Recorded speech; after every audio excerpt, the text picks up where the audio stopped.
एक कमरे में अमीर और गरीब सहेली की सुहागरात। वंशिका और स्नेहा बचपन की दो सहेलियां हैं। वंशिका एक अमीर घर की बेटी है, वहीं स्नेहा बहुत गरीब है। मगर वंशिका के लिए स्नेहा उसकी सबसे अच्छी सहेली है। दोनों ने साथ में स्कूल की पढ़ाई पूरी की और कॉलेज में भी साथ एडमिशन लिया, जहां वंशिका की मुलाकात रोहन से हुई और दोनों एक दूसरे से प्यार करने लगे।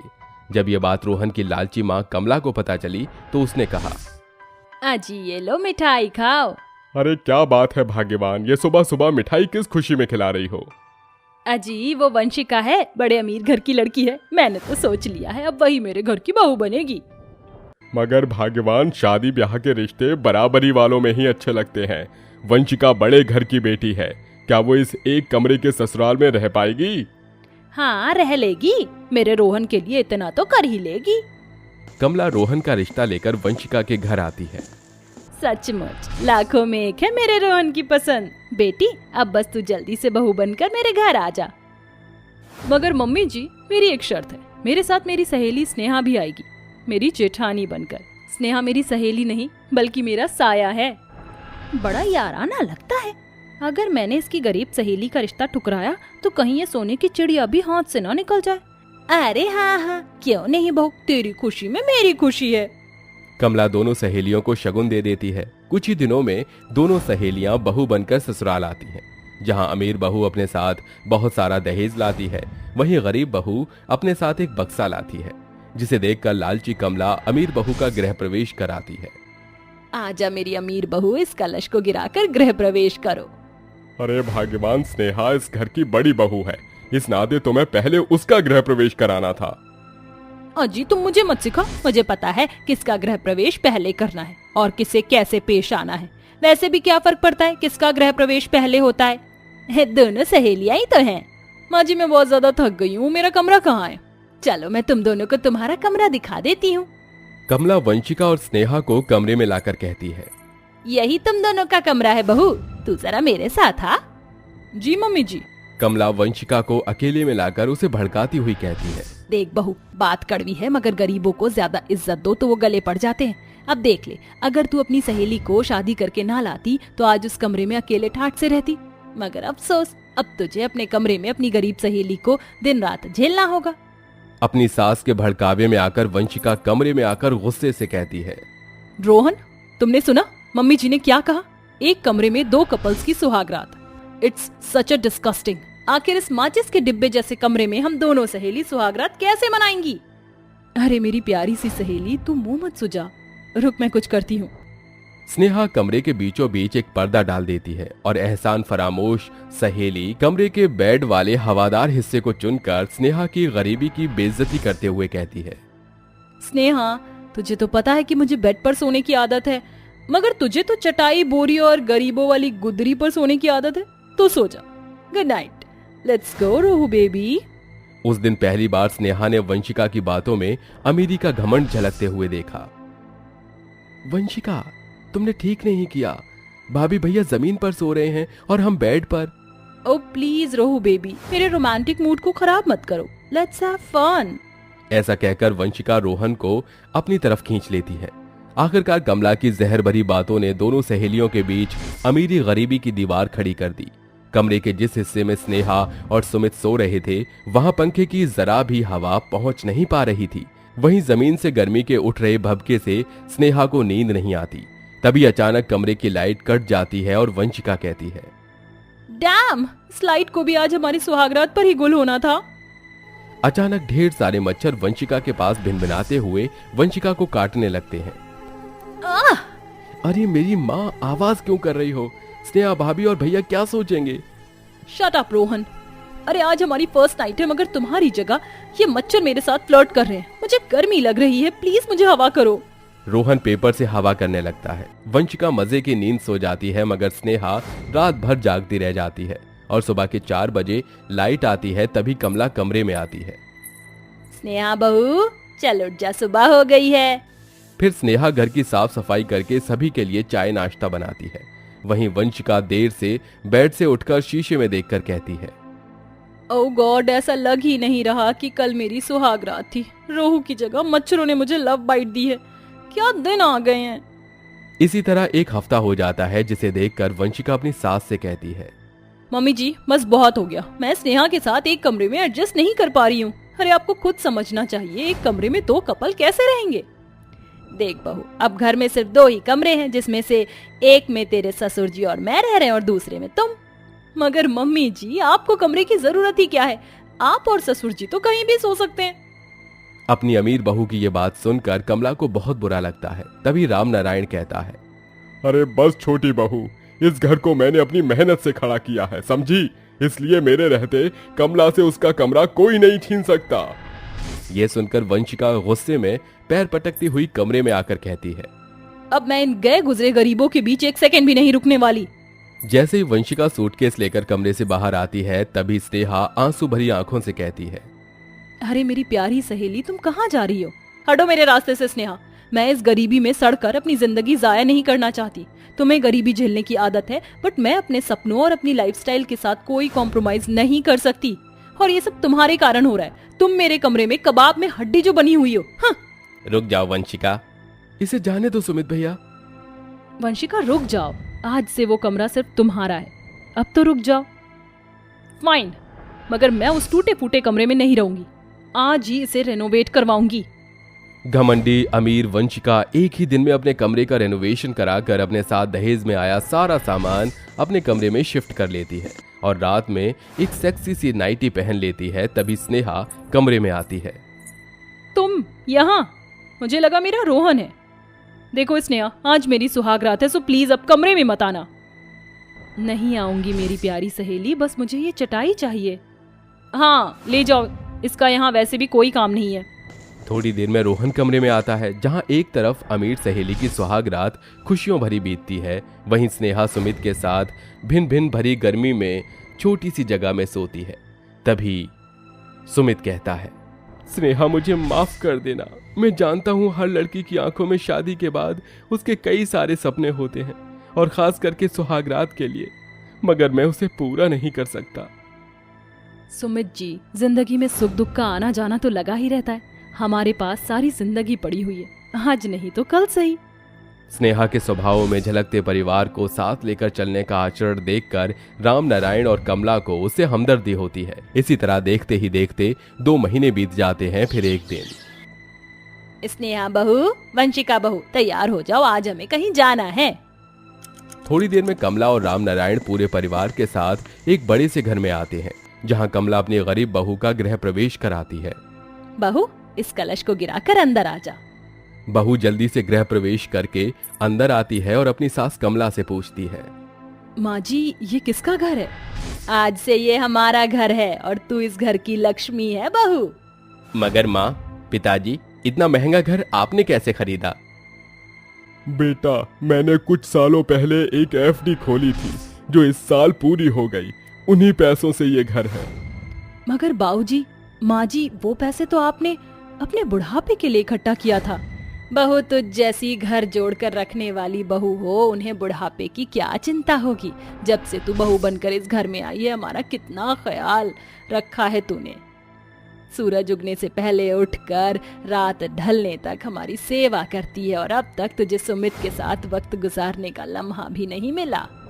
अचानक वंशिका की आंखों के आगे पुराने दिनों की यादें झांकने लगती हैं और वो आंसू भरी आंखों से कहती है, आई एम सॉरी स्नेहा, मैं तेरी सहेली होकर भी तेरे सपनों को समझ ही नहीं पाई, और मेरी खुशी के लिए तू तो अपनी खुशी लुटाती रही और मैं देख ही नहीं पाई।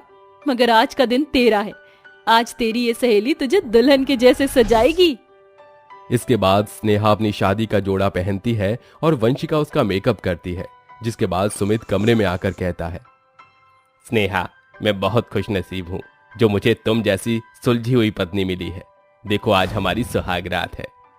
अपने पति सुमित की ये बात सुनकर स्नेहा की आंखों में खुशी के आंसू भर जाते हैं और आखिरकार स्नेहा को उसकी खोई हुई पुरानी सहेली मिल जाती है। साथ ही उसकी खुशियों भरी सुहागरात का सपना भी पूरा हो जाता है। फ्लाइट आने में कुछ वक्त था। एक टैक्सी में रेहान और उसकी पत्नी रुचिका बैठी होती हैं। अरे भाई साहब, जल्दी से टैक्सी चलाओ, नहीं तो हम उन्हें कभी पकड़ नहीं पाएंगे। शांत हो जाइए, हम उन दोनों को पकड़ ही लेंगे और उन्हें उनके किए की सजा जरूर मिलेगी। रेहान और रुचिका दोनों के दोनों बहुत ज्यादा परेशान थे। वो बस फ्लाइट के निकलने से पहले एयरपोर्ट पहुंचना चाहते थे। वहीं फ्लाइट आने के इंतजार में रोजी और सोफिया बैठी होती हैं। इस बार तो बहुत बड़ा माल हाथ लगा है हमारे, कई समय तक हमें पैसों की जरूरत ही नहीं पड़ने वाली। तुमने बिल्कुल सही कहा, कितना मजा आया यहाँ इंडिया के लोगों को बेवकूफ बनाने में।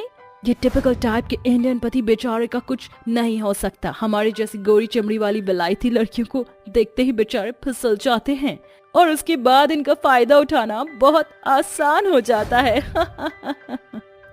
वो दोनों फ्लाइट का वहाँ इंतजार करते हुए गप्पे लड़ा रही होती हैं, लेकिन तभी वहाँ पुलिस आ जाती है और उन दोनों के हाथों में हथकड़ी लगा देती है। You are under arrest miss Sophia and Rosy. एक आदमी को लूटने और धोखाधड़ी करने के जुर्म में आपको गिरफ्तार किया जाता है। तभी वहाँ रुचिका और रेहान भी आ जाते हैं। सर, इन दोनों को कड़ी से कड़ी सजा दिलवाना, ताकि फिर दोनों कभी ऐसा न करें जो इन्होंने हमारे साथ किया। आखिरी में बुराई के ऊपर अच्छाई की जीत ही होती है। तुम जैसी ढोंगियों को ये कभी समझ नहीं आएगा। जाओ जेल की हवा खाओ। पुलिस उन दोनों को अपने साथ ले जाती है, जिसके बाद रेहान अपनी पत्नी को गले से लगाकर उससे माफी मांगता है। मुझे माफ कर दो रुचिका, मुझसे बहुत बड़ी गलती हो गई। आज के बाद मैं कभी भी ऐसा नहीं होने दूंगा, मैं तुमसे वादा करता हूँ। आज के बाद ऐसी नौबत आने ही नहीं दूंगी मैं। दोनों खुशी खुशी अपने घर निकल जाते हैं, लेकिन आप ये सोच रहे होंगे कि आखिर ऐसा हुआ क्या जिसके चलते उन दोनों अंग्रेजन को गिरफ्तार कर लिया गया। तो चलिए आपको शुरुआत पर लेकर चलते हैं। अजी रुकिए जरा, मैंने आपके लिए लंच पैक किया, इसे लेते जाइए। कितनी बार कहा है अपनी ये गंदी शक्ल लेकर मेरे सामने मत आया करो। क्या तुम्हें मेरी बात समझ नहीं आती? रेहान, ये क्या सलीका है बेटा अपनी पत्नी से बात करने का? एक तो वो तुझे इतना प्यार करती है और तू हमेशा उसकी बेइज्जती करता रहता है। माँ, आपको और इस लड़की को मैं कई बार समझा चुका हूँ, मैं इससे प्यार नहीं करता। अरे आपने पता नहीं क्यों इस मनहूस लड़की से मेरी शादी करवा दी, ये तो मेरे लायक ही नहीं है। बस रेहान, जितना बोलना था तुमने बोल लिया, अब तुम अपने ऑफिस जाओ। मैं तुम्हारे मुंह से एक और शब्द नहीं सुनना चाहती। अपनी माँ की बात सुनकर वो चला जाता है, लेकिन बेचारी रुचिका बहुत बुरी तरह रोने लगती है। माँ जी, आपने क्यों मेरी शादी रेहान जी से करवाई, जब आपको पता था उन्हें मैं रत्ती भर भी पसंद नहीं हूँ?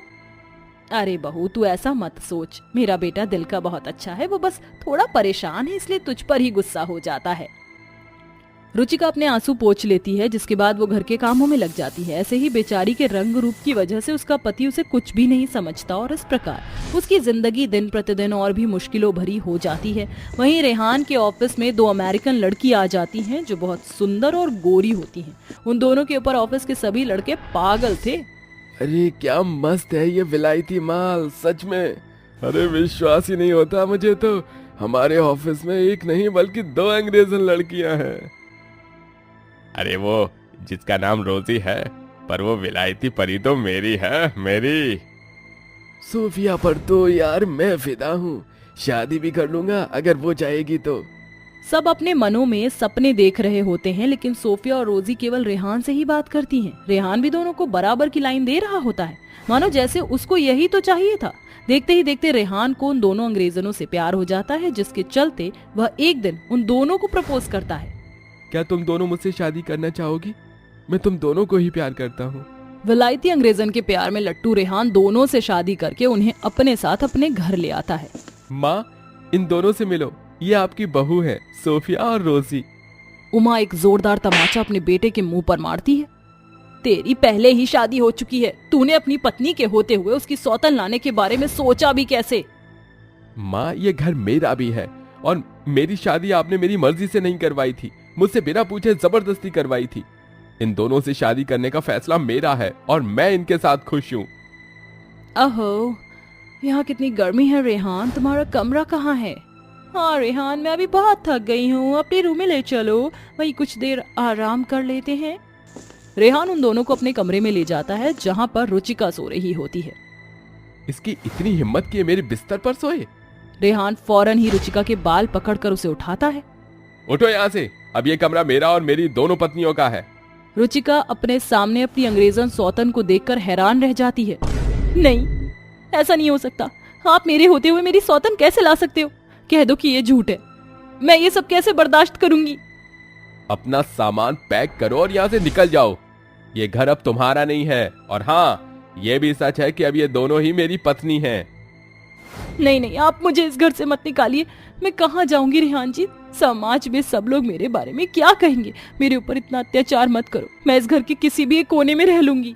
ओहो रेहान डार्लिंग, इस बेचारी पर थोड़ा तरस खा लो। वैसे भी इसे इस घर में नौकरानी लायक तो जगह मिल ही जाएगी, और फिर हमें काम भी नहीं करने पड़ेंगे। क्या तुम चाहते हो कि हमारे नाजुक और कोमल हाथ काम करते करते खराब हो जाएं?